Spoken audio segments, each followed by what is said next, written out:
Keeping Iran from obtaining a nuclear weapon is not a new or recent national security priority for the Obama administration. It's been a core priority since the very beginning. And our commitment to stopping Iran is not just rhetoric. Our commitment is backed up with action. For us at the Treasury Department, that means that we've worked with Congress, agencies across the federal government, our counterparts around the world to build an international sanctions regime without precedent. And let us not forget that when this sanctions regime was being put together, it was criticized. It was called idiot diplomacy, merely a political statement and an idea whose time has come and gone. After all, the United States had already put in place a near total embargo on Iran for more than a decade. Many doubted whether the international community would remain united to stop Iran, whether countries with great energy needs like China and India would join us and agree to dramatically reduce their oil purchases, and whether the United States government could put together a sanctions program that would be effective enough to pressure the leadership in Tehran to alter its plans. Those doubts were proven wrong.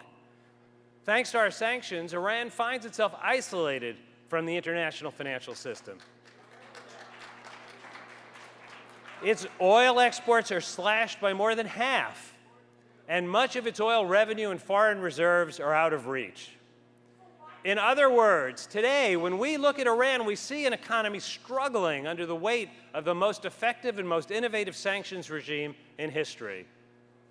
At the same time, inside Iran, sanctions helped shape the country's political discourse. And Iran elected a president who campaigned on the importance of ending Iran's international isolation. To be clear, sanctions were always a means to an end. They were designed to help bring Iran's leaders to the table to negotiate a serious agreement on its nuclear program. And while we will not know until the process is completed whether there will be an agreement, there is no doubt that our sanctions work to bring Iran to the table prepared to make serious concessions. Following months of hard bargaining and tough negotiations, we struck an interim understanding with Iran in November 2013.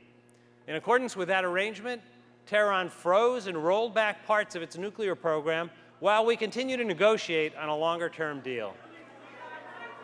At that time, some denounced the interim understanding known as the Joint Plan of Action.